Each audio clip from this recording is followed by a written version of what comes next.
फरमाइशें हैं मेरे पास कई सारी, अगर मैं सारी फरमाइशें बयान करूं तो फिर रात भर यहीं रह जाऊं। जी यही बात, ठीक है ना। लेकिन चूंकि रोज तकरीर करना रहता है, 1 घंटा खतीब का खास होता है, लेकिन मुझे डॉक्टरों की तरफ से सिर्फ 40 मिनट की इजाजत है। लेकिन खुदा सलामत रखे बिलग्राम शरीफ के रईस उल अतकिया सरकार उवैस मुस्तफ़ा को, उनकी दुआएं मिलती रहती हैं। ये फकीर एक नहीं 1.5 घंटे बोलते रहते हैं। बेशक सुभान अल्लाह, वाह बेशक सुभान अल्लाह। ठीक है ना। ये अलग बात है, खामोश खड़े रहते हैं, फिर भी जो लोग बड़े हैं वो बड़े रहते हैं। ऐसे असलाफ से मिलता है हमारा शजरा, जिनके कदमों में कई ताज पड़े रहते हैं। वाह वाह बेशक सुभान अल्लाह, बेशक बहुत खूब। तवज्जो है ना। मैं कोशिश करूंगा इंशाअल्लाह अपनी बात सही वक्त पे मुकम्मल कर लूं। अभी थके तो नहीं है आप लोग? नहीं थके ना। जब भी महफिल में दिल लगने लगे समझ लो मुस्तफा की नजर हो गई है। बेशक सुभान अल्लाह। ठीक है ना। समझो फिर हुजूर की नजर हो गई है। अगर दिल मुस्तफा की महफिलों में लगने लग जाए, फरमाया गया अगर हुजूर की महफिल में दिल ना लगे, कहा गया फिर जाके अपनी रोजी पे गौर कर, हराम की खाता है कि हलाल की खाता है। यह भी एक खास बात है। फिर अपने लुकमों पे गौर करो। जो उठ के भाग रहे हैं ना जलसे से, वो फिर गौर करें लुकमे जो खाए थे हलाल के खाए थे कि हराम के। लेकिन मैं ये देख रहा हूं इस महफिल में जितने आके बैठे अभी तक कोई उठ के गया नहीं है। बेशक बेशक वाह। उठ भी कैसे सकते हैं जफर भाई? जब अजमेर में गरीब नवाज ऊंटों को बैठा दे तो राजा ना उठा सका, जिन्हें मेरा मुस्तफा बैठा दे उन्हें इब्लीस कैसे उठा के ले जा सका। बेशक वाह सुभान अल्लाह सुभान अल्लाह, बेशक वाह। है ना। खुदा सलामत रखे। तवज्जो है सारे लोगों की। मैं क्या कह रहा था अभी आपसे, जिस तरह हमारे भाई को फहीम भाई को अपने बच्चों की विलादत की खुशी है ना, हर बेटी बेटे के माँ बाप को उनकी विलादत उनकी पैदाइश की इतनी ही खुशी हुई होगी। बेशक। ये अलग बात है कि जैसे जैसे उम्रें बढ़ती जाती हैं इंसान की गफलत बढ़ती जाती है। बहुत तवज्जो से मेरी बात सुनिए, अल्लाह करे मेरी बातें आपके दिल में उतर जाए। मैं फरमाइश भी जरूर पूरी करूंगा, ठीक है ना, मगर उससे पहले अपनी चंद जरूरी बातें आपसे कह जाऊंगा। मेरा उसूल है, मैं ये चाहता हूं मेरी तकरीर तबे यार को बेचैन करती है, सबब क्या है वही कहता हूं जो दिल पर गुजरती है। बेशक बेशक। मैं कभी रट के बात नहीं करता, जो दर्द है ना दिल का ये बस निकल के आता है जी। मैं इन्हीं टूटी फूटी बातों के जरिए अपने दोस्तों से मिलता हूं और उनसे बात करता हूं। बेटी के बेटे के सभी की विलादत पे माँ बाप को इतनी ही खुशी हुई होगी, लेकिन आज हैरत होती है, हम जवान जब से हुए हैं ना हमारे लहजे बड़े सख्त हो गए, हमारे जुमले बड़े तीखे हो गए। हम जब माँ बाप से बात करते हैं ना तो फिर औलाद बन के नहीं बल्कि माँ बाप बन के बात करते, क्योंकि अब हम जवान हो गए। हाथ जोड़ के गुजारिश करता हूं खुदारा, बेटी हो या बेटा, जब तक आखिरी सांस चले कभी माँ बाप से ऊंचे लहजे में बात ना करना, कभी इनसे आंखें निकाल के बात ना करना, इसलिए कि इनका खास किरदार है हमारी जवानी को संवारने में, हमें ताकतवर बनाने में बाप का बड़ा अहम रोल है। हमारी भी मिंबर से थोड़ी गफलत रही, हमने भी जब भी लिखा मां के लिए लिखा, जब भी बोला मां पे बोला, जब भी पढ़ा बाप मां पे पढ़ा, कभी बाप की अजमत पे बात करने की जरूरत नहीं हुई। जो भी आया कह के गया मां के कदमों के नीचे जन्नत है, हुजूर का फरमान है, सिर्फ मां पे बात करते रह गए। काश कभी बाप पे भी बात की होती, कभी उसकी भी दुखती रग पे हाथ रखा होता। हमारी इस लापरवाही का नतीजा ये हुआ कि बेटों ने माओ को सर का ताज बना लिया, बाप को घर के दरवाजे का चौकीदार बना दिया। बाप को वह एहतराम की नजर से बेटे नहीं देखते जिस इज्जत से मां को देखा करते हैं। एक बात नौजवानों से कहना चाहता हूं प्यारे, खुदा की कसम खा के कहता हूं, आका फरमाते हैं अल जन्नतु ताता कदामी उम्महातिकुम, जन्नत तुम्हारी माओं के कदमों के नीचे है। मुझे बता तो सकी मां हमारे लिए इतनी मोहतरम है कि उसके कदमों के नीचे जन्नत रखी गई है, मगर तू जानता है ये भी आका ने कहा है जब कोई औरत अपने शोहर के कपड़ों का एक धब्बा मुस्कुरा के साफ करती है, अल्लाह एक धब्बा साफ करने के बदले में उसे 70 नेकी है, मुझे बता तो सकी जिसके जूता साफ करने में जिस माँ को खुदा 70 नेकियां देता है। अरे सोच, अगर माँ का ये मकाम है तो फिर उंगली पकड़ने वाले बाप का मकाम क्या रहा। नारे तकबीर, नारे रिसालत, नारे गौसियत, मसलके आला हजरत मुफ्ती हम्माद रजा साहिब किबला, नारे तकबीर, सुभान अल्लाह। बहुत खूब हजरत। माँ है मगर बाप भी कोई कम नहीं। बेशक बेशक, बाप भी कोई कम नहीं। अंदाजा लगा लो। फरमाया जो ये देखना चाहे कि उसका रब उससे राजी है कि नाराज, फरमाया सुबह उठ के बाप का चेहरा देखो, अगर बाप राजी है तो फिर खुदाए पाक भी राजी है। बेशक, वाह सुभान अल्लाह। बेशक हुजूर ने रब की रजा की पहचान ये नहीं बताया माथे पे निशान है तो रब राजी है, ये नहीं बताया पगड़ी में गए तो रब राजी है, ये नहीं कहा कि जुब्बे में गए तो रब राजी है, बल्कि फरमाया सुनो, जिससे बाप राजी है उससे खुदाए पाक राजी है। बेशक, सुभान अल्लाह। बाप जानते हैं बाप क्या होता है, समझने की कोशिश करें। कई बार ना हमारे नौजवान और बच्चे कह देते हैं नहीं नहीं नहीं मेरी माँ ज्यादा प्यार करती है, अब्बा प्यार नहीं करते। कहा क्यों? का स्कूल नहीं गया, अब्बा ने 3 थप्पड़ मार के स्कूल भेजा। बेशक बेशक, यही बात है। और मेरी अम्मी रोती रह गई ना लेके जाओ लाल को, लेकिन अब्बा बड़ा जल्लाद है, पकड़ के ले गया। दिल पे हाथ रख के बताना, माँ जब बच्चे को उठाती है तो कमर पे रखती है बेशक, यहां, लेकिन बाप जब उठाता है ना तो फिर कंधे पे रखता है। बेशक, वाह सुभान अल्लाह। बेशक, वो किसी से पूछा था किसी ने कि इस उठाने में फर्क क्या है, मां कमर तक क्यों, बाप कंधे तक क्यों उठाता है? तो बड़ी प्यारी बात जिसने भी कही, बहुत प्यारी कही थी। उसने कहा मां इसलिए गोद तक उठाती है तक वो ये चाहती है कि मेरा लाल वहां तक देखे जहां तक मैं देख रही हूं, और बाप इसलिए कंधे पे बैठाता है, उसकी सोच ये होती है जहां तक मैं देख रहा हूं मुझसे भी आगे तक मेरे बेटे को नजर आना चाहिए। बेशक, वाह सुभान अल्लाह। बेशक, वाह। जिसके थप्पड़ को तुम ज्यादती और जुल्म और गुस्सा समझते हो, यकीनन ये थप्पड़ बड़े बड़े मुस्तकबिल का फैसला करते हैं। अगर ये थप्पड़ बचपन में मारने वाले हो तो बंदा खुशनसीब होता है, अगर ये डांट और ये थप्पड़ नसीब ना हो तो बंदा कम नसीब होता है।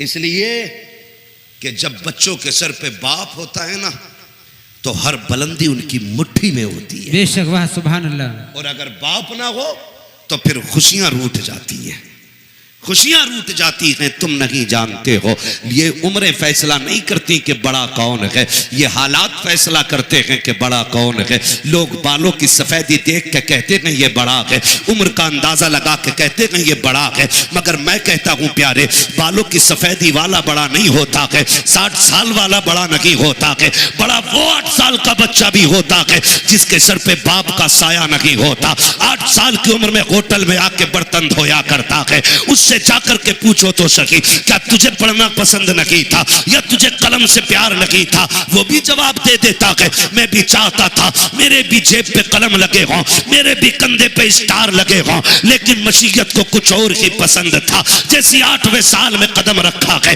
घर के दरवाजे पे लोगों की भीड़ ने बताया आज तेरे सर से बाप का साया उठ गया है। तुम्हें क्या बताऊं, जिस दिन बाप कफन में लिपट के गया था उसी दिन से हसरतें कफन के साथ चली गई हैं, उसी दिन से खुशियां रूठ गई हैं। माँ ने बस्ता लेके कहा था लखते जिगर अब पढ़ने का वक्त जा चुका है, अब तुझे बहन के लिए कमाना पड़ेगा, घर की दवाओं का खर्चा उठाना पड़ेगा। लोग समझते हैं सफेद बालों वाला बड़ा होता है, मगर मैं कहता हूं वो 10 साल का बच्चा भी बड़ा है जो होटल में काम करके माँ का इलाज करा रहा है, वो बच्चा भी बड़ा है जो 9 साल की उम्र में होटलों में बर्तन उठा करके बहनों की तालीम का इंतजाम कर रहा है। खुदा के वास्ते अल्लाह से सजदे करके बाप की लंबी उम्र की भीख मांगा करो, इसलिए कि जिनके सर पे बाप के साए होते हैं कायनात मुट्ठी में होती है, जिनके सर पे बाप नहीं होता वो बड़े अकेले हो जाते हैं। बाप नहीं होता बल्कि खुदा की रहमत का चलता साया होता है, खुदा की रहमतों की बोलती तस्वीर होता है। वो बच्चे जो बाप के साए में पलते हैं, खुदा की कसम या तो वो दुनिया में कामयाब होते हैं या आखिरत में कामयाब। मैं कहता हूँ लोग कहते हैं कोई वजीफा बता के हुजूर को देखूं, मैं कहता हूँ कभी उनके लिए पत्थर खा के देख जब रोएगा तो आंसू साफ करने हुजूर मदीने से चल के आ जाए। सुभान अल्लाह। कभी उनके लिए इतना करके तो देखे ना, कभी इतनी कोशिश, इतनी तकलीफ हुजूर के लिए उठा के देखे, हुजूर के लिए उठा के देखे। तकलीफें नहीं उठाई ना। अल्लामा काफी किफायत अली रहमतुल्लाह तआला अलैह है ना, नाम सुना है।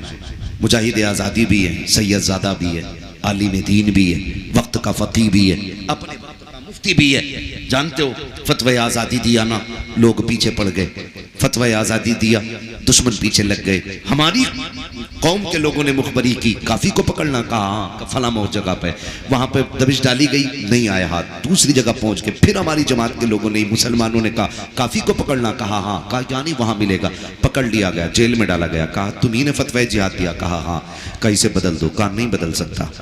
कहा कि हम तुम्हें सजा देंगे, कहा जो चाहो सजा दे दो, हुजूर का दीन है, किसी के कहने से बदला नहीं जाएगा। बेशक बेशक, हक है, हक। ठीक है ना। उन्होंने फिर क्या किया, क्या नहीं किया, फिर क्या नहीं किया, कहा कि तुम्हें सजा देंगे, कहा जो चाहो सजा दे दो। आपको जेल में डाला गया। जानते हो प्रेस समझते हैं ना, प्रेस स्त्री बोलते हैं कि प्रेस बोलते हैं, प्रेस ही बोलते हैं ना, प्रेस कर्म की और आपकी कमर पे लगाई गई, जिससे उसकी आपके बदन की खाल ना प्रेस के साथ छुट के आ गई। सैयदजादा करबला वालों की आल था, तो फिर परेज से क्या डर सकता था। जब देखा अब भी नहीं टूटा तो फिर नमक मिर्च छिड़का गया आपके जख्मों पे, का आप भी मान जाओ। कहा कि नहीं, हमने जो कह दिया है वही रहेगा, इसलिए कि हुजूर का दीन है, ये बदला नहीं जा सकता है। कहा काफी हो किस पत्थर के बने, हो किस पत्थर के बने, तुम मान जाओ, फतवा वापस ले लो, इलाज भी कराया जाएगा, आज़ादी भी दी जाएगी और तुम्हें किसी न किसी इलाके की सदारत सौंप दी जाएगी। आपने थूक दिया था सारे ओहदों पे, कहा मुझे सिर्फ हुजूर की गुलामी पसंद है और कुछ पसंद नहीं है। जब जलाया गया, आपके जख्मों पे मिर्च डाली गई, नमक डाला गया और रात के सन्नाटे में फेंक दिया गया था कोठरी के अंदर। आप रोते रोते सोए, क्या देखते हैं ख्वाब में हुजूर तशरीफ ले आते हैं।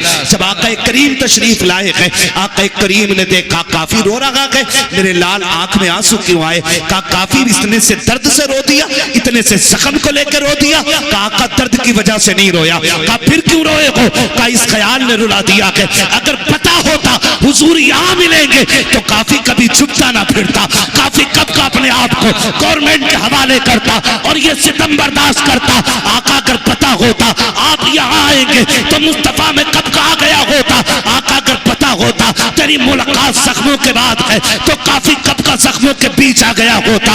या रसूल अल्लाह, आज आप आए हो, आका करीम ने फरमाया था काफी डरा तो नहीं है। कहा या रसूल अल्लाह, आपका बेटा हूँ, डर भी कैसे सकता हूँ। मुस्तफा जाने रहमत ने सीने से लगा के कहा था काफी दिल थोड़ा ना करना, कुछ देर की बात है, यहाँ दुख उठाले, जन्नत के महलों में सुखों का इंतजाम में करके आ। सुभान अल्लाह, नारे तकबीर, नारे तकबीर, नारे रिसालत, नारे रिसालत। मुफ्ती हम्माद साहब क़िबला, मुफ्ती हम्माद साहब क़िबला, नारे तकबीर, नारे रिसालत। सुभान अल्लाह, सुभान। कुछ तो वफा करें हम हुजूर से, कुछ तो करें यार। बेशक बेशक, कुछ तो करें। मेरी तकरीर को तकरीर, मेरी बातों को तकरीर ना समझें आप, मेरी बातों को वो समझें कि जो आपसे अपने आखिरी लम्हात में कह रहा हो।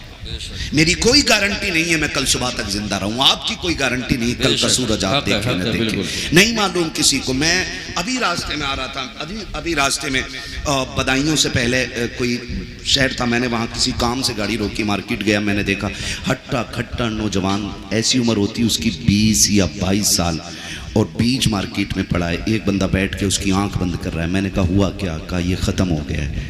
मैंने कहा कौन है। कहा कि पता नहीं किसी गांव से आया था, मौत का कुछ नहीं पता यार, कुछ नहीं पता यार, कुछ नहीं पता है। जवानी में मौत आ रही है, 11 साल के बच्चों को हार्ट अटैक हो रहा है ना। ये कहानी है, ये अचानक मौतों का होना, ये क़यामत की निशानी है। अचानक मौत का हो जाना ये क़यामत की निशानी है। इतनी करीब मौत हमारी है कि हमारा साया हमसे दूर है, मौत हमारे करीब है। बेशक, ये याद रखिएगा, मौत हमारे करीब। हमने क्या किया हुजूर के लिए, 4 बाल भी ना रख सके हुजूर के लिए। अभी अगर घर में ना कोई काम बिगड़ जाए, समर फेल हो जाए या घर में आग लग जाए, बाबा क्या हुआ, क्या आग लग गई है, कहा ले तावीज़ ले, अल्लाह सब ठीक कर देगा। पीर हमें 250 ग्राम का तावीज़ दे, हम लटका लेते हैं। हुजूर की सुन्नत के 4 ग्राम के ये बाल हमसे नहीं संभाले जाते यार। हमें हो क्या गया, हम खड़े कहाँ गए यार, कहाँ खड़े नौजवानों। मैं नहीं जानता किसके दिल में क्या गए, और मैं कभी किसी को ताना नहीं देता हूँ, मैं कभी नहीं कहता हूँ कि तुम ऐसे हो तुम वैसे हो, मैं नहीं जानता।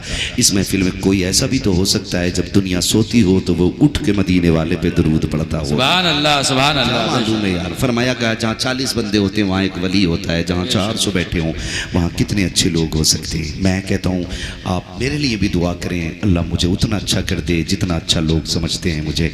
मैं तो कहता हूँ सबके लिए आप एक दूसरे के लिए दुआएं किया करें, कुछ तो करें हुजूर के लिए, कुछ तो करें। मेरा भाई ज़ीशान आज दूल्हा बनाए, खुदा करे कि इनकी ज़िंदगी में खुशहाली आए। मुझे याद आती है कि बात, एक नौजवान का रिश्ता हुआ, तवज्जो है सारे लोगों की। ले लो। एक नौजवान का रिश्ता हुआ, वो रिश्ता हो गया, रिश्ते के कुछ दिन बाद जब वो दूल्हा बनाना, तो दूल्हा बनने के बाद जब वो ससुराल पहुंचा तो उसके चेहरे पे दाढ़ी थी। ससुराल वालों ने लास्ट बात कह दी कि जब हमें ये लड़का पसंद नहीं है। कहा क्यों, हमें वही चाहिए जिसे हम देख के आए थे। बाप ने कहा वही तो है ना जिसे आपने अपनाया था। कहा ये वो नहीं है। कहा क्यों, कहा कि उसके चेहरे पे दाढ़ी नहीं थी। कहा पहचानो बेटा वही है। कहा है तो वही, लेकिन हमें दाढ़ी वाला लड़का नहीं चाहिए, इससे कहो ये दाढ़ी मुंडा दे वरना हम बेटी का निकाह नहीं करेंगे। जब इतनी बात कही ना तो लड़का देखता रह गया। उसने कहा अब्बा जी ये क्या कह रहे हैं। कहा बेटे ये इनकार कर रहे हैं, अगर दाढ़ी रहेगी तो निकाह नहीं होगा। बच्चे ने कहा बात तेरी क्या राय है। कहा बेटे मेरी इज्जत का सवाल है, दाढ़ी मुंडा दे। बच्चे ने कहा अब्बा दाढ़ी मुंडा दूँ, दाढ़ी मुंडा दूँ। अब्बा ये नहीं होगा। अब्बा ने कहा बेटे फिर रख लेना, आज तो मुंडा देना, निकाह हो जाएगा फिर कौन रोक लेगा, रख लेना दाढ़ी। बच्चे ने कहा ये नहीं हो सकता। बाप को गुस्सा आया, उसने कहा सुन तुझे एक काम करना पड़ेगा, या तो तुझे दाढ़ी मुंडानी पड़ेगी या फिर मुझसे रिश्ते तोड़ने पड़ेंगे। बड़ा मुश्किल मरहला था नौजवान बच्चे के लिए। दूल्हा भी बनाए, सामने दुल्हन है और फिर जिंदगी का आगाज भी है और फिर बाप की जायदाद और एक तन्हाई का सफर भी है। बच्चे ने कहा कुछ मौका दे। कहा सोच ले, जायदाद चाहिए या फिर मेरी औलाद या मेरे रिश्ते ख़त्म करने। बच्चे ने कुछ देर नौजवान ने सोचा, फिर उसके बाद सेहरा उतारा, कचड़े के ढेर में फेंका और कहने लगा अब्बा जा तेरी सल्तनत तुझे मुबारक हो, मदीने वाले की सुन्नत मुझे मुबारक हो। सुभान अल्लाह, सुभान अल्लाह। बेशक बेशक। नौजवान चलाना, बाप ने कहा सोच ले दुनिया धक्के देगी। उसने कहा तू क्या जाने, मैंने दिल किससे लगा लिया है, तुझे दुनिया से डर लगता है, मैं मदीने वाले से दिल लगा बैठा हूँ। उसने कहा बेटे मेरे रिश्तों का तो ख्याल कर। कहा जिसे हुजूर के रिश्तों की फिक्र ना हो उससे औलाद के रिश्तों का ताल्लुक कैसे बरकरार रह सकता है। उसने कहा अब्बा जी आप तो हज भी करके आए हो। कहा हाँ किया था। कहा आपने तो मुझे ये बताया कि मैं हुजूर के रोजे पे गया था, जालियां देख के बेहोश होके गिर गया था। अब्बा तू बता तेरा कौन सा इश्क था। एक इश्क वो है कि जालियों पे बेहोश करके गिरा दिया था, दूसरा रिश्ता ये है कि तू बेटे को दाढ़ी मुंडाने पे मजबूर करता है। उसने कहा बेटे इज्जत पे बात आ गई है। उसने कहा था अब्बा एक तरफ तेरी इज्जत की बात है, अगर मैंने मुंडा दी तो मदीने वाले की इज्जत पे बात आ जाएगी। उसने कहा अब्बा तेरी इज्जत से बड़ी मेरे आका की इज्जत है, मैं तेरी इज्जत को लुटते देख सकता हूँ, मदीने वाले की इज्जत को लुटते हुए नहीं देख सकता हूँ। ये कह के बच्चा ठुकरा के चला गया। बाप ने सोचा चंद दिन के बाद आ जाएगा। बच्चा गैरत वाला था और हो क्यों ना मदीने वाले का आशिक जो ठहरा था, इसलिए गैरत वाला था। 6 माह से ज्यादा गुजर गए, बाप के बगैर बच्चा जिंदगी काटता रहा। मौसम सर्दियों का आ गया। जब सर्दी का मौसम आया बच्चे के बदन पे एक ही लिबास था, नौजवान पे कोई कपड़ा नहीं। सर्दी ने बेकरार किया, ठंड लगी कहाँ जाए, किसके दरवाजे जाए। गैरत वाला था, सामने मस्जिद नजर आई, उसमें जाकर एक कोने में बैठ गया। कोने में बैठा, ठंड फिर भी लगती रही। फिर एक चटाई को लिया, कपड़े की चटाई को लपेटा, एक कोने में बैठ गया। जो उस बस्ती का सबसे बड़ा अमीर था, उसके ख्वाब में हुजूर तशरीफ ले आते हैं, फरमाते तू बिस्तर पे लेटा है और मेरा चाहने वाला तेरी मस्जिद में बेयारो मददगार बैठा है, जल्दी कर उसके आराम का इंतजाम कर। वो तेजी से दौड़ा, दौड़ करके मस्जिद में आया, आके चारों तरफ देखा, कोई नजर नहीं आया। फिर ख्याल आया हुजूर ने बताया कि कोई ना कोई तो है जरूर, अगरचे मुझे नजर नहीं आ रहा है। उसने चारों तरफ तलाश किया, जब सबको उठाया, उसने सबको खोला, उसके अंदर सुकड़ा हुआ नौजवान निकला। उठाया, घर लाया, आलिशान बिस्तर पे लेटाया। सुबह को उठा करके नया लिबास दिया, अच्छे खाने खिलाए। तो जवान ने कहा इजाजत दीजिए, अब मैं जाना चाहता हूँ। कदमों में बैठ गया अमीर, कहने लगा 4 दिन मेरे घर मेहमान बन जा। कहा तू अमीर ज़्यादा है, मैं परदेसी हूँ, मेरे कदमों में क्यों बैठा है? कहा कोई तो नेकी करके आया है जो तू हुजूर की आंखों की ठंडक बन बैठा है, तेरे बारे में बता के गए है। उसने इतना सुना चीख मार के रो देता है, कहता यार तुझे क्या बताऊं, मैंने एक काम किया है आका के लिए, वो इतना प्यार कर बैठे हैं। कहा क्या किया है? कहा उनके लिए दाढ़ी रखी है और वो मुझे अपना कह के आवाज दे रखे हैं। वो ये कह रहा था, खुदा की कसम उसने रो के कहा था, सेठ तुझे क्या बताऊं, तुझे क्या बताऊं हमारी बेवफाई पर, वो इतना प्यार करते हैं, अगर हम बावफा होते तो क्या होते। फिर मदीने से आवाज आती है, फिर मदीने से आवाज आती है, दिल तो क्या चीज है, हम रूह में उतरे होते, तूने चाहा कि नहीं चाहने वालों। अल्लाह ने करामत का नूर बख्शा। जब तकवे आला होते हैं ना तो फिर अल्लाह रुतबे भी आला फरमा दिया करता है, रुतबे भी आला फरमा दिया करता है। औरतों में बैठने वाले कभी वली नहीं होते, औरतों से खिदमत कराने वाले कभी वली। कराना अपनी बीवी से, तेरी अपनी एक बात नहीं सुनती। हमारी बीवियों पे हुकूमत करने आया, अपनी से कहता पानी ला दे, कहती बैठा रहे बेगैरत।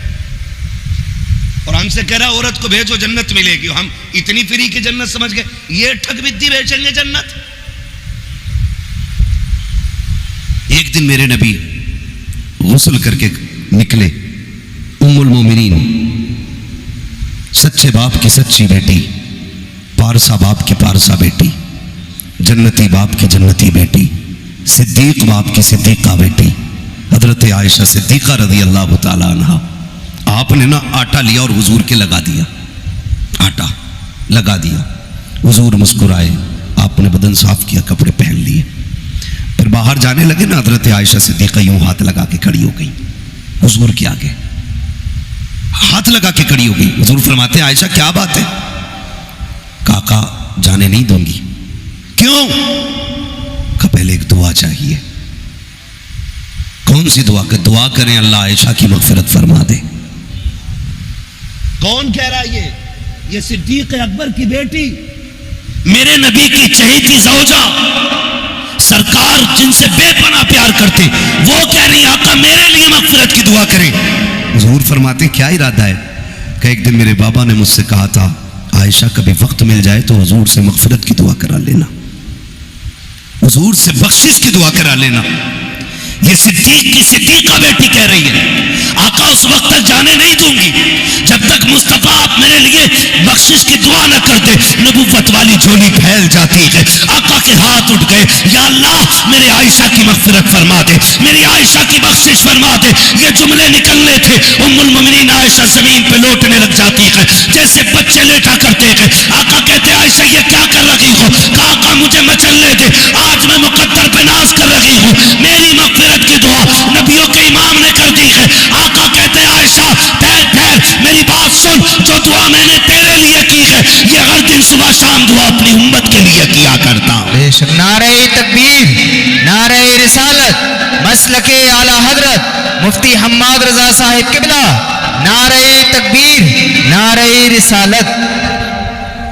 समझ रहे हैं मेरी बात? जन्नत इतनी सस्ती नहीं है जितनी समझ रखी है।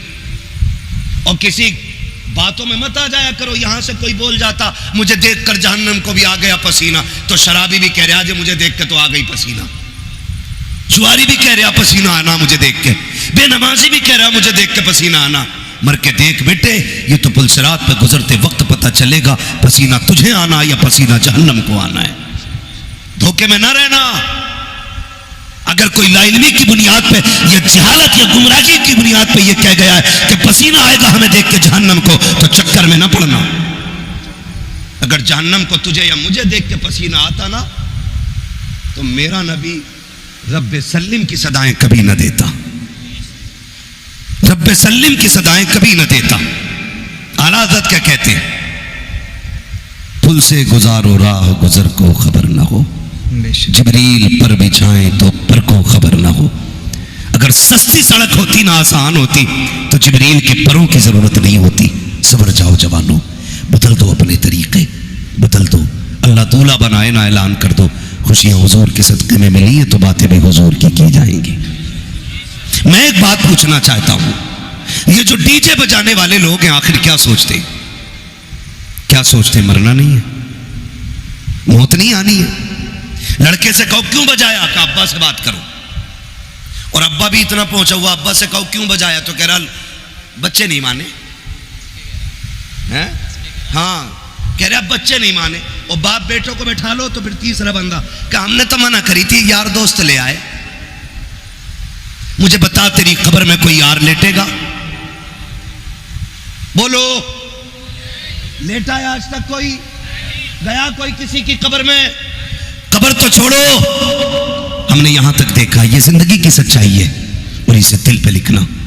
जो हम दस्तरखान पर बैठे, माँ खाना दे रही है, अचानक घंटी बजी, हमने देखा यार फोन कर रहा है, हाथ भी नहीं धोए उठ के भाग लिए। माँ कहती रहेगी किधर? कहा मैं भी आ रहा हूँ। किधर? का मेरे दोस्त का मैसेज आ गया, दोस्त ने बुलाया। माँ चीखती रह गई, हम दस्तरखान पे खाना छोड़ गए, उस यार के लिए तुमने सब कुछ छोड़ दिया। और माँ आवाज देती रह गई, वो यार जिसके लिए तुम सब कुछ छोड़ के गए। उसने कहा क्या कर रहा था? कहा खाना खा रहा था।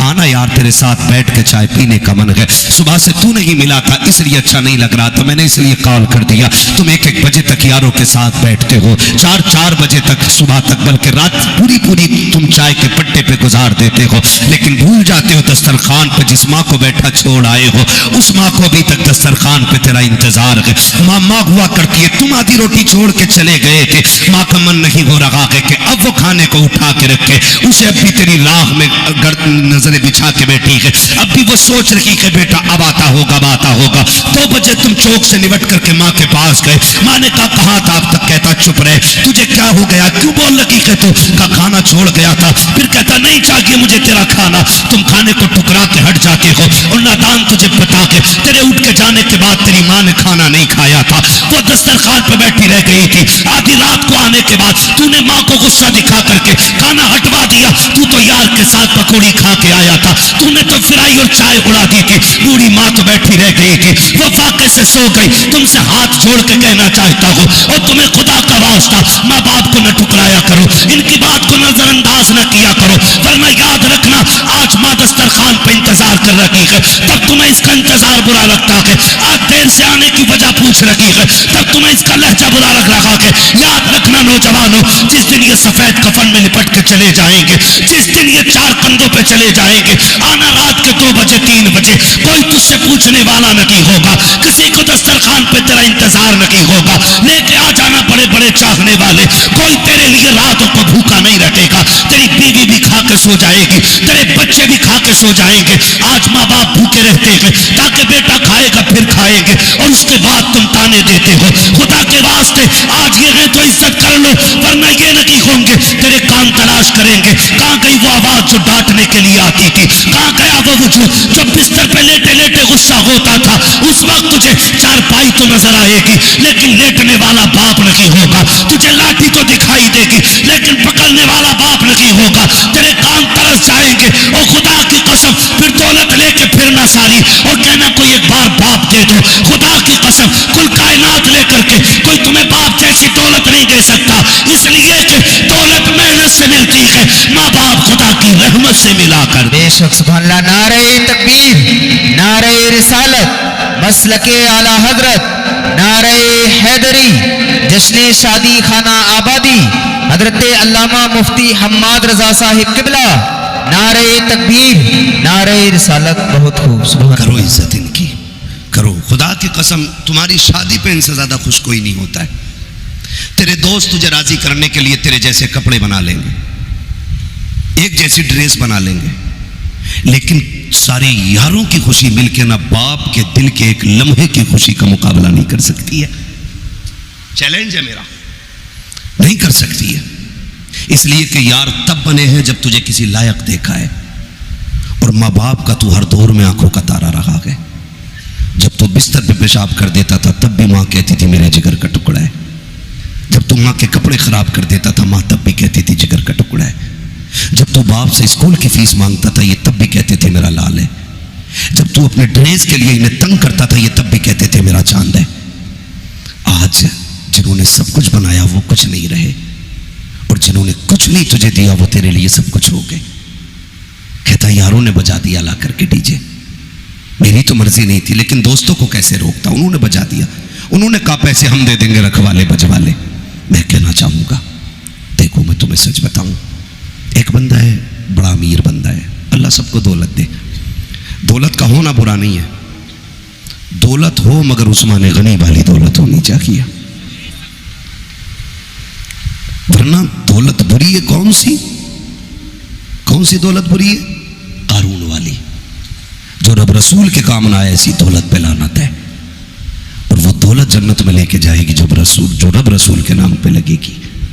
ये बात कान खोल के सारे सुन लीजिए। बड़ा अमीर बंदा है, उसके बड़े यार थे, सैकड़ों दोस्त गाड़ियों में चलने वाले। हादसा हुआ, और हादसा कभी भी किसी के भी साथ हो सकता है। तो रीढ़ की हड्डी टूट गई उसकी। वो खुद इंटरव्यू देते हुए कहता है कि मेरे सैकड़ों दोस्त थे और रोज मेरे साथ होटलों में जाते थे, लेकिन जिस दिन से रीढ़ की हड्डी टूटी, एक दो दोस्तों के अलावा सब ने मुंह मोड़ लिया। और एक दो दोस्त भी एक दो बार खैरियत के लिए आए।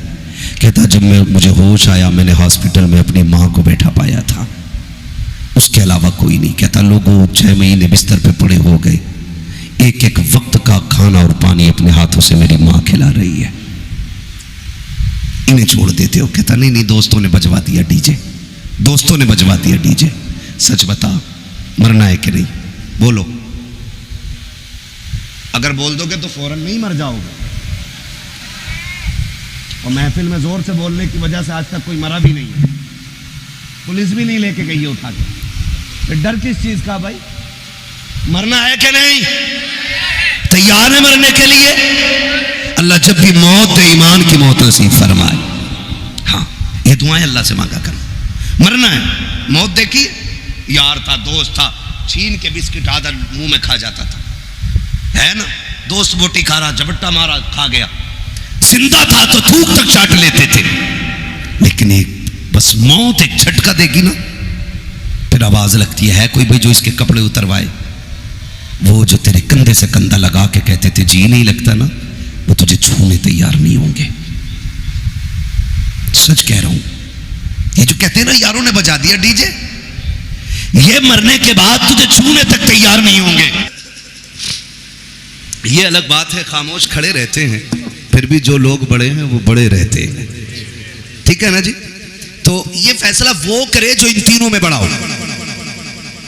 अभी एक बात बताओ, दमादम मस्त कलंदर अली का पहला नंबर। अच्छा, इधर आ निकल के। इन कव्वालों ने भी बेड़ा गर्क किया। कव्वाल ने पहला कलमा याद नहीं, कह रहा अली का पहला नंबर। आ तुझे बताऊं, एक शख्स आया मेरे नबी की बारगाह में, सरकार का जी या रसूल अल्लाह, जो मेरे आका से कहते हैं या रसूल अल्लाह। मेरे आका ने फरमाया जी फरमाइए। उसने कहा हुजूर एक अर्ज करना था। कहा क्या? कि मसला पूछने के लिए आया हूं। आका करीम ने फरमाया पूछो क्या पूछना है। उसने अपना सवाल किया और जवाब मिल गया। वो कहता है सरकार अगर कल मुझे आना पड़ा, आप ना मिले तो फिर किससे अपना सवाल हल करूंगा? मेरे नबी ने फरमाया अगर मैं ना आ सकूं तो मेरे अबू बकर से अपनी जरूरत पूरी कर लेना, अपने मेरे अबू बकर से जरूरत पूरी कर लेना। वो ये सुन के बाहर निकला है। बाहर हजरत अली खड़े थे। पहले भी हजरत अली ने भेजा है, फिर हजरत अली कहते हैं बताओ आका ने क्या कहा है?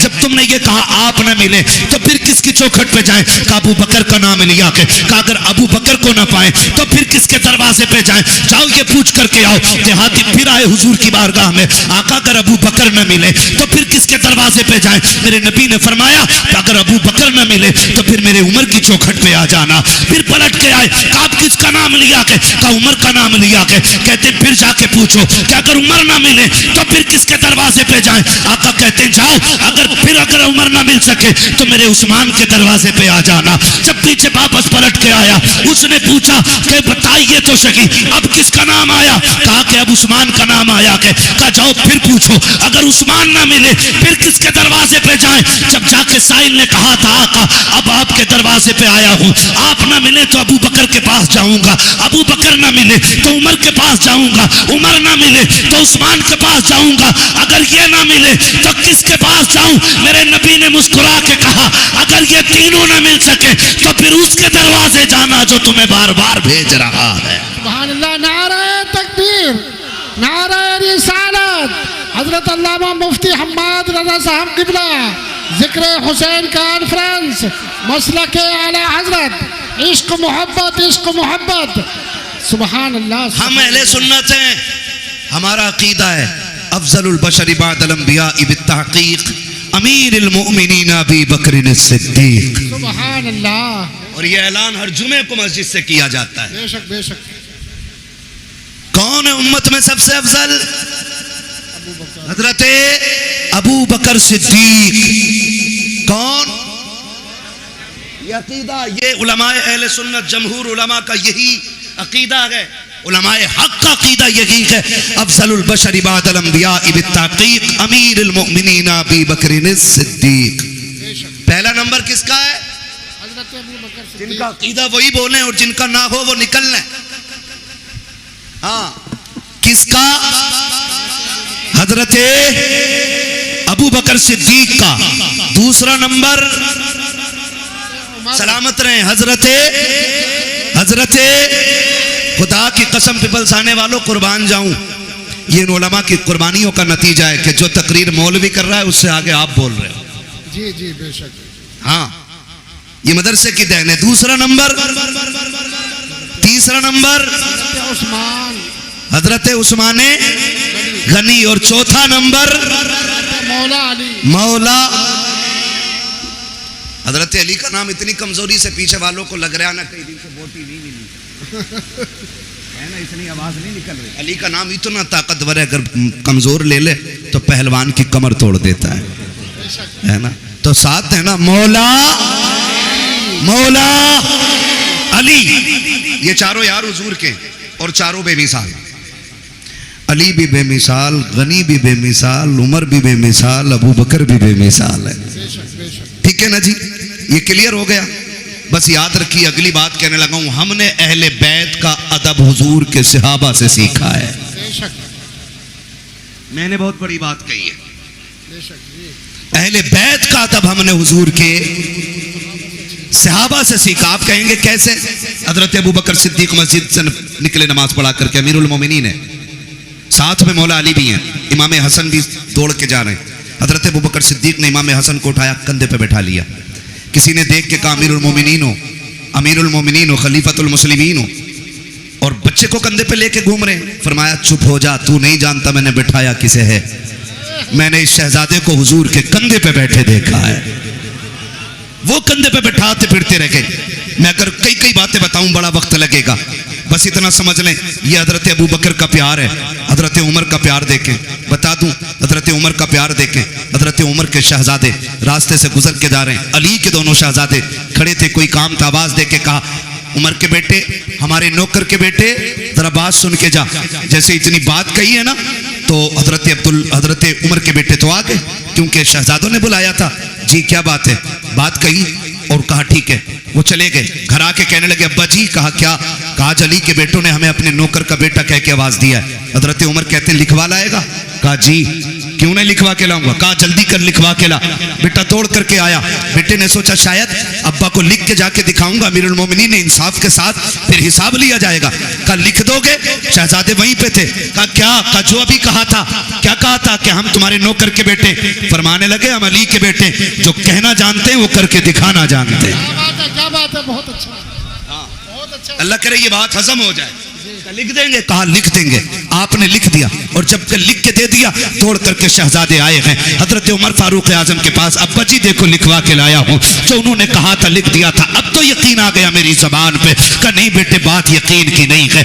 उस तहरीर को लिया, होठों से लगा के चूम लिया, आंखों पे रखा, मिंबर पे आके खड़े हो जाते हैं और कहते हैं लोगों, आज तक उमर को यह फिक्र रहती थी कब्र में जाएगा उमर तो क्या सबूत पेश करेगा।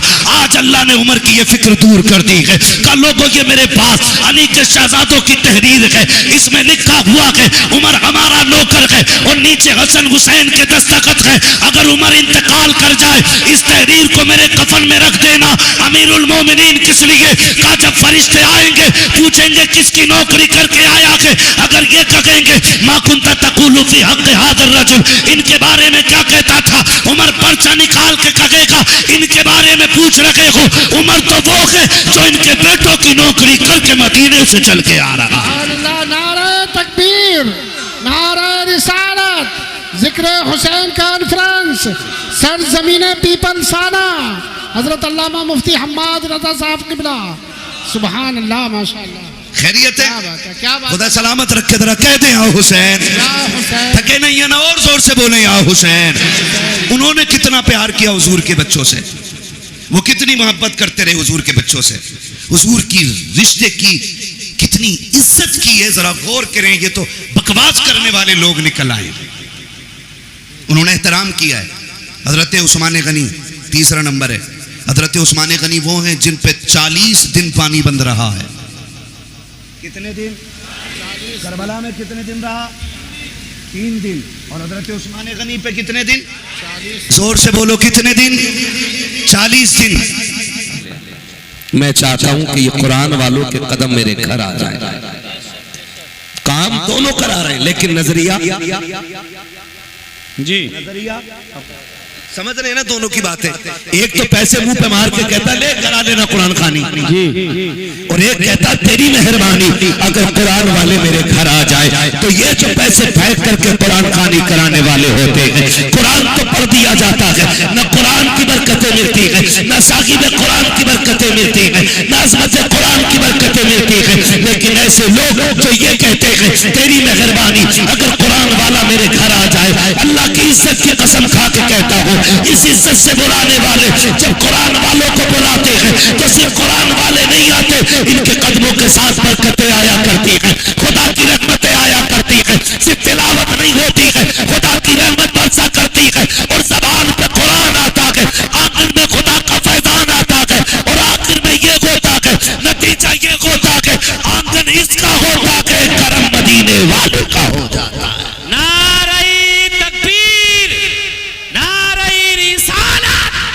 सिद्दीक का नारा, अली अली सिद्दीक का नारा, फारूक का नारा, उस्मान पुकारा, आकाए अबू सर, दामाद पैगंबर, काबे के अंदर मन कुंतो मौला, मन कुंतो मौला, ज़हरा का शौहर, हसनैन का नाना, हसनैन का नाना, हसनैन का नाना, मुफ्ती हम्माद साहब किबला।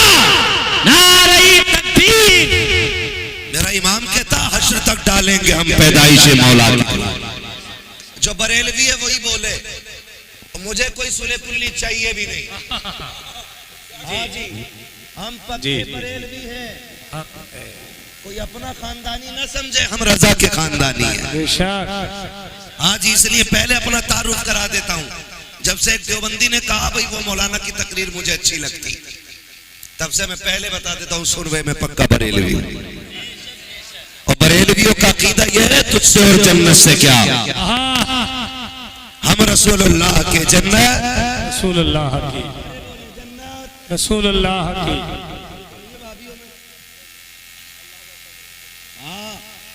नहीं है ना, हम सुन्नी बरेलवी, हम सुन्नी बरेलवी हैं। ये कोई गाली नहीं है, ये आशिकों की पहचान है, ये आशिकों की पहचान है। झंडे लग गए मूड खराब हो जाता। बताओ कितना बड़ा झंडा लगाया, इसमें किसी का दुपट्टा ना हो जाता? ये 2 झंडे जोड़ देते तो गरीब का जोड़ा ही हो जाता। मैं कहता हूं तुझ मोहताज से किसने कह दिया कि हम दुपट्टे बचा के झंडे बनाते, या हम झंडे उतार के दुपट्टे बनाते? हम सुन्नी बरेलवी लोग हैं, हमें गरीब बच्चियों की लिस्ट ला के दे, खुदा की कसम झंडे भी बराबर लगेंगे, दुपट्टे भी बराबर बांटे। सच्ची बात कही है। मिलाद आता है तब झंडे कम करने का ख्याल आता है जी। हाँ, जब हुजूर की विलादत की बात आती है तब कहते गरीब भी हैं। हाँ, जब हुजूर की मिलाद की बात आती है, सुन्नी घर सजाता है तो कहता गरीब के घर में चरागा कर दो। मैंने कहा पढ़ तारीख, हुजूर ना आते तो दुनिया में चराग ही न जलता। जी जी जी। गरीब का दुपट्टा तुझे तब याद आया जब 12वीं का सुन्नी ने झंडा लगाया, तुझे गरीब की शादी तब याद आई जब हम गरीब की शादी शादी तुझे तब याद आई जब सुन्नी ने मिलाद पे गलियां सजाई। मैं पूछना चाहता हूँ, जब तेरे बेटे की शादी होती है 3 दिन पहले लाइट लगा दी जाती है, तब तुझे करीब की गुर्बत याद नहीं आती। तेरी बेटी 3 दिन के अंदर 3 जोड़े बदल देती है, तब तुझे करीब की गुर्बत याद नहीं आती है। तेरे बेटे के निकाह के मौके पर 1.5 लाख की आतिशबाजी होती है, तब तुझे करीब की गुर्बत याद नहीं आती है। जब तेरे बेटे अय्याशियों में लाखों रुपए लगा देते हैं, तब तुझे गरीब की गुर्बत याद नहीं आती। जब तेरे घर के बेटे के वलीमे के खाने पर कई हजार का खाना नालियों में फेंक दिया जाता है, तब तुझे गरीब की गुर्बत याद नहीं आती। अगर तुझे गुर्बत याद आती है तो सिर्फ मिलाद पे क्यों याद आती है? एहसान माना मीना के लाल का, अगर आका न होते तो गरीब की झोपड़ी में उजाला न होता। अगर आका न होते तो बेटियों के चेहरों पे मुस्कुराहट न होती। अगर आका न होते आज माए न मुस्कुराती। अगर ये औरतें मुस्कुरा रही हैं तो ये तेरे बाप का सदका नहीं बल्कि 12वीं वाले रसूल बाप का सदका है। अल्लाह अल्लाह मेरे भाई, हश्र तक डालेंगे हम पैदाइश मौला की धूम। क्या बात है, क्या बात है। हम अल्लाह का शुक्र है सुन्नी बरेलवी हैं जी, हम सुन्नी बरेलवी हैं। हम जान चुरा के नबी नबी नहीं कहते, हम जान लुटा के नबी नबी क्या बात है, ये वाह, है ना? जान लुटा। हाँ भाई, हमारा तो सब कुछ हुजूर है, बेशक हमारा तो सब कुछ हुजूर है। आला हज़रत क्या कहते हैं? आला हज़रत ने बात ही खत्म कर दी, कह रहे वो जो न थे तो कुछ न था, क्या बात, वो जो न हो कुछ तो कुछ न हो। जान है वो जहान की, जान है तो जहान है, जान है तो जहान है, जहान है। लोगों के अपने अपने नजरिए है ना। कमेटी वालों बाद में मशवरा करेंगे, बात सुन लो, तवज्जो है सारे लोगों की। मैं एक बात बताऊं, कई बार ना लोग कह देते हैं ये नए तमाशे कर रखे हो, इतने बड़े बड़े जलसे कर रहे हो। पहले डेग बन जाती थी, मीठे चावल बट जाते थे, महफिल हो जाती थी, है ना। एक बात याद रखो, अपने अपने नजरिए होते हैं और अपनी अपनी सोच होती है ना, अपनी अपनी सोच। बात हुजूर की हो तो कुछ तो ये कह देते हैं कि जी जेब में कुछ नहीं है, और कुछ ये कह देते हैं हुजूर जान भी आपके लिए। बेशक बेशक। मैं एक सिंपल सी बात समझा रहा हूँ, एक मोटी सी बात आपको बता रहा हूँ। कुछ लोग कहते हैं कि ठीक है कोई बात नहीं है, लेकिन याद रखिए अल्लाह नियतों पे सिला अता फरमाता है। किस चीज? नियतों पे अल्लाह सिला अता फरमाता है। नियतें अच्छी होती बचता ही नहीं। कह रहा लकीरें देखिए, अरे जिसे रास्ता ना पता वो लकीरें ढूंढ लेगा, है तो खुद रास्ता मैप में देख के चलते। और मौलवी तुम्हारी हथेली देख के लकीरें बताएगा। मैंने कहा अगर लकीर ही दिखानी है तो किसी ज़ब्त फकीर को जाके देखा, फिर देख लकीरें वो देखे जिसे टूटी लकीरों को जोड़ना आता हो, है ना। टूटी टुटाई बताने से फायदा क्या?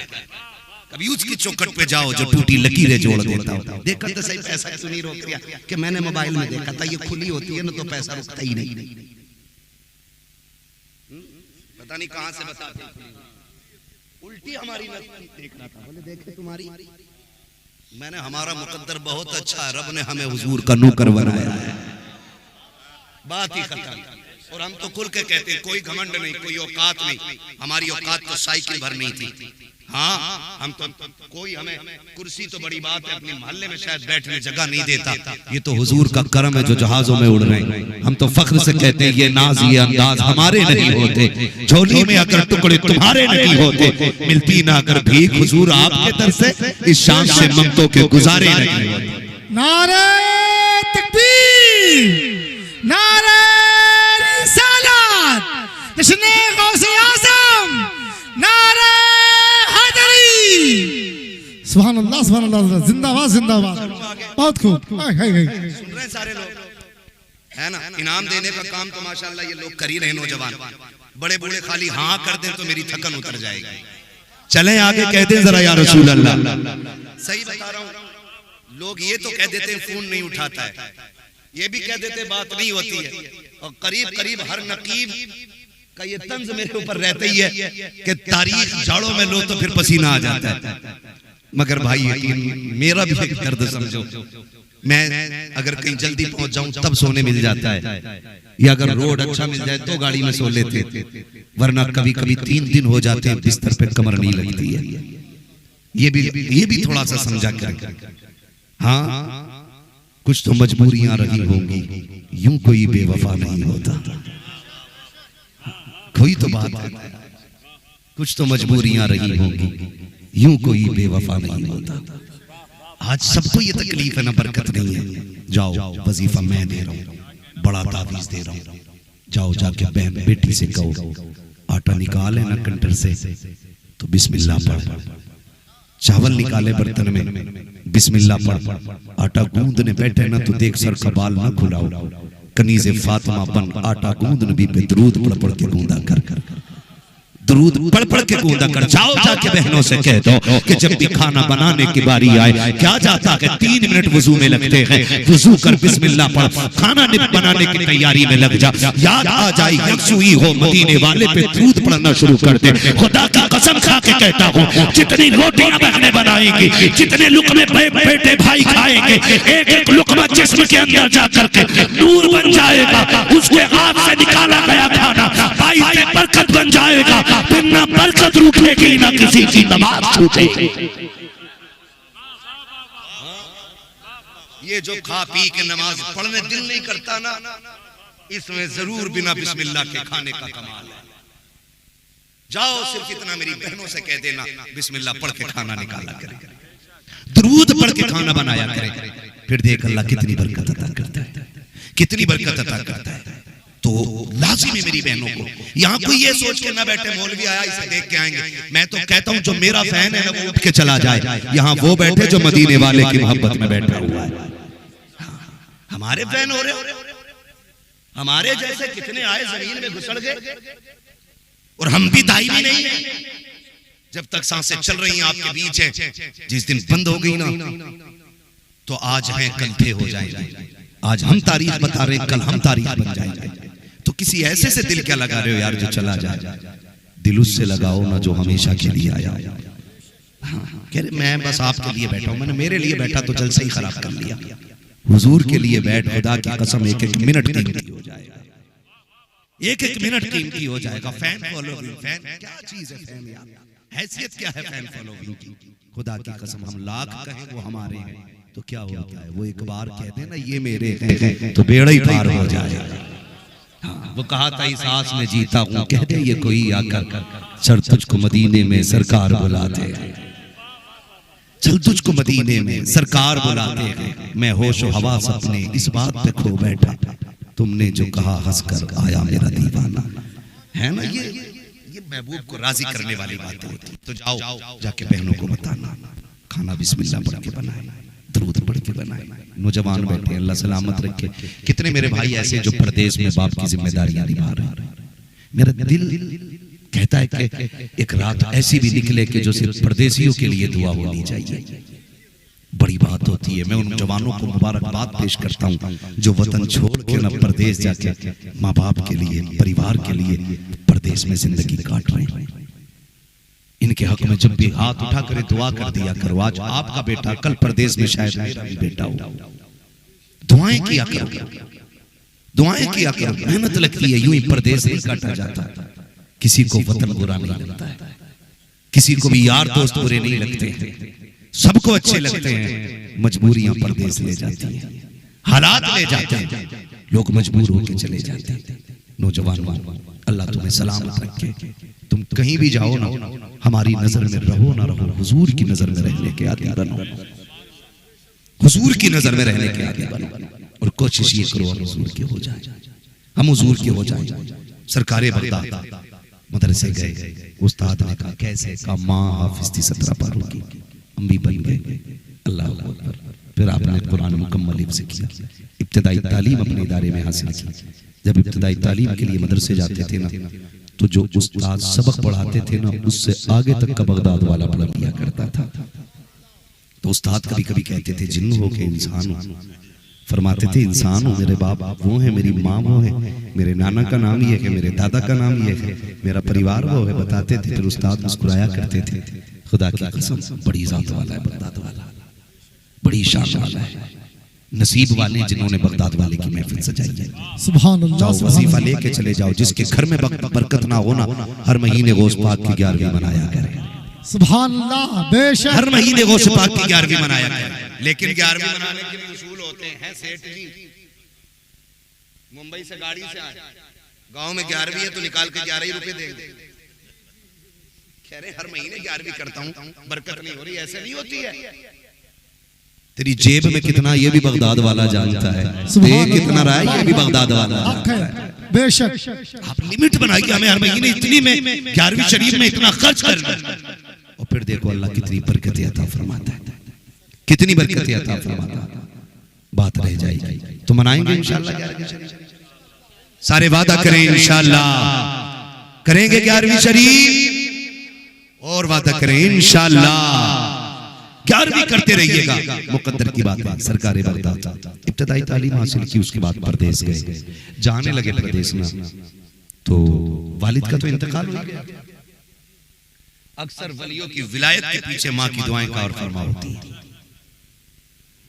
अल्लाह जिसे जितना बड़ा बनाता है ना, उसे उतने ही इम्तिहानात से गुजारता है।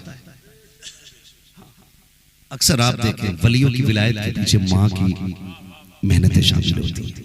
सरकारें गौस पाक यतीम बाप नहीं, माँ है। परदेश जाने लगे तो माँ ने कहा रुक बेटे, इंसाफ देखे, मेरे पास 80 सिक्के रखे, 40 तू ले जा, 40 भाई के लिए छोड़ दे। आज का अगर हम जैसा होता ना, कहता अम्मी ये तो घर रह रहा है, मैं परदेश जा रहा हूँ, मुझे 50 दे दो, इससे 30 दे दो। हम नियत खराब कर लेते। लेकिन सैयद कौनैन का शहजादा है, हाँ वो है ना, बचपने में ही तरके पिस्ता करे, दूध पीते की निस्बत पे लाखों सलाम। तवज्जो है ना। बड़ी तेजी से सफर करके मक्का शरीफ आया। अब मक्का शरीफ इसको वो जगह चाहिए थी कि जहां बच्चों का पता मिले, तो सबसे मशहूर जगह मक्का शरीफ में हरम शरीफ थी। और हरम शरीफ की जिम्मेदारी मेरे नबी के दादा की थी। हजरत अब्दुल मुत्तलिब काबे के मुतवल्ली, और मुतवल्ली खाली चाबी के लिए नहीं, मुतवल्ली इस माना कर भी थे कि जितने भी काबे में मेहमान आते थे सबके खाने पीने का इंतजाम मेरे नबी के दादा की चौखट पे रहता था। फर्क है ना, आज ये बात खत्म हो गई। वो दौर और था कि लोग कहते थे मेहमान आएगा तब खाएंगे, आज लोग कहते मेहमान चला जाएगा तब खाएंगे। हाँ, दस्तरखान बिछाओ, मेहमान आ जाए, हाँ बेटी उठाओ जरा, फूफा आ गए, चलो इनको जाने तो फिर खाना लो, बिस्मिल्लाह, समेट देते लोग। का मामू आ गए बेटी, का उठाओ बाद में खाई जाएगी, पहले मामू से निपटा जाएगा। ये हमारे दस्तरखान की कहानी। दौर वो था कि जब मेहमान नहीं आता था तो लोग खाना नहीं खाते थे।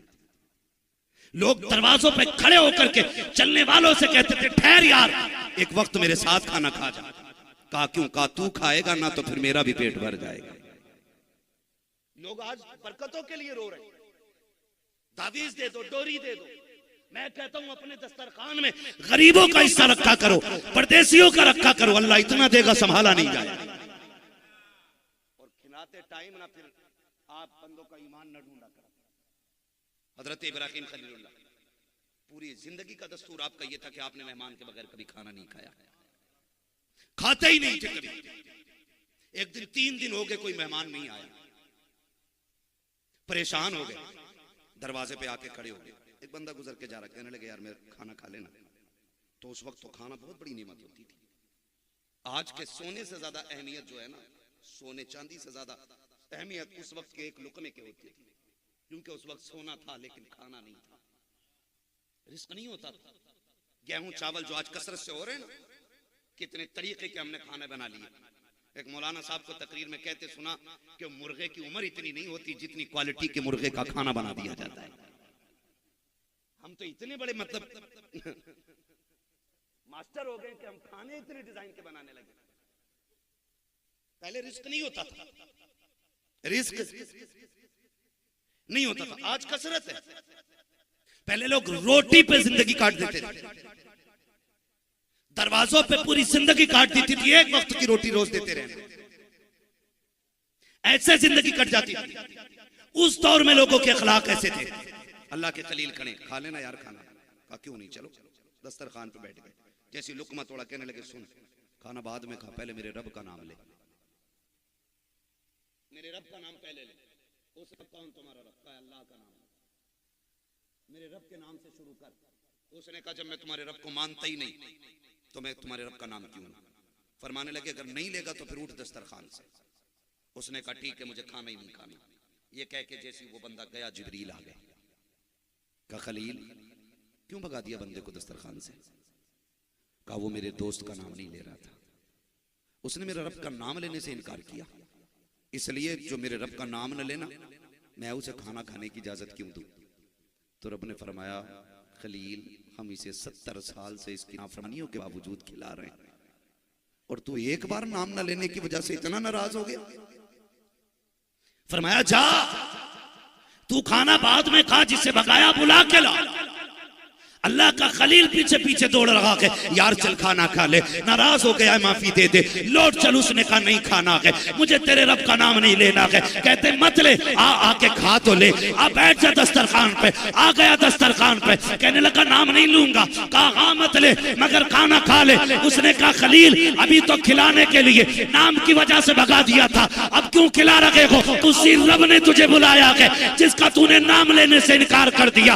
उसने लुकमा रख दिया। कहा खलील अगर वो इतना करीम है तो पहले उसका नाम सिखा, बाद में खाना खाया। ये आदतें डालिए आप खिलाने की आदत डालिए, अल्लाह बरकतें देगा। बताऊं अमीर कैसे बनते हैं? कितने लोग अमीर होना चाहते हैं तो बोल सकते हैं ना? गरीब होना बता दूं? अच्छा अमीर होना चाहते हैं कि गरीब? अमीर होना चाहते हैं ना, अल्लाह इतना अमीर सबको बना दे कि सारे हुजूर का मदीना देख लें। और मैं तो नौजवानों से कहता हूं दौलत बुरी चीज नहीं है, दौलत तब बुरी होती है जब कारून वाली हो। जब बंदा दौलत पे सांप बन के बैठे तो वही दौलत उसके अजाब का सबब बनेगी, लेकिन जब दौलत उस्मान गनी वाली हो ना तो फिर जन्नत में ले जाने वाली होती है। मैं नौजवानों से कहता हूं कमाइए, जायज कमाइए और बहुत कमाइए। इतना कमाइए कि आप किसी पे बोझ ना बने, बल्कि आप दूसरों का बोझ उठाने लग जाएं। इतना कमाया करो कि दूसरों का बोझ उठाने लग जाओ, फिर हमारी सोसाइटी खूबसूरत होगी, हमारा मुआशरा अच्छा होगा, फिर हमारी बेटी किसी सिग्नल पर भीख नहीं मांगेगी, फिर हमारा बूढ़ा बाप रोड के किनारे खड़े होकर के झोली नहीं फैलाएगा। इसलिए हर बंदा अगर इस्तिताअत में आएगा ना तो खुदा की कसम फिर देखना मुआशरा कितना खुशगवार होने लग जाएगा, कितना खुशगवार। आज डोरियन ढूंढते तावीज लेते हैं, भाई मैं तावीज का मुखालिफ नहीं हूँ, मैं शौक से पहन लूंगा। मैंने कल भी बात कही थी, मैं शौक से तावीज पहन लूंगा, लेकिन पहनाने वाला मुफ्ती आजम जैसा होना चाहिए, तावीज देने वाला ताजुश शरिया जैसा होना चाहिए। मैं किसी डाकू के हाथ का तावीज गले में नहीं डाल सकता, किसी चोर के हाथ का नहीं डाल सकता। आज भी अगर लिखने वाला अल्लाह वाला हो ना तो जो लिख देता है अल्लाह उसके कलम के सदके में शिफा अता फरमा देता है। सही बता रहा हूं। तो मैं तावीज का मुखालिफ नहीं, लेकिन आज दुकानें खुल गई हैं, लोग किसी का धागा बंधा हुआ है, किसी के कड़ा पहना पड़ा है, कोई गले में घंटी लटकाए घूम रहा है, कोई कानों में बुंदे पहने। को क्या पीर जी ने बताया, हजरत ने बताया, शेख ने दिया, वो भाई ठीक है तू जाने तेरा काम जाने। लेकिन मैं तुझे एक वजीफा बताऊं, पहले आज से 100 साल पहले कोई तावीज नहीं लटकाता था, बरकत के लिए कोई किसी से डोरियां नहीं लेता था। जानते हो बरकतें कैसी होती थी? आज से 50 साल पहले अगर पलट जाए तो हमारे घर में जो माएँ होती थी ना वो कुरान वाली होती थी, वो नमाजी होती थी, फजर में उठती थी। आज तो माफ कीजिएगा, बोल दूं कर लेंगे बर्दाश्त करो। आज का हाल ही है, फजर तो बड़ी बात है, शोहर 10 बजे सो कर उठ रहा है तो मेरी बाप बीवी 12 बजे सो कर उठ रही है।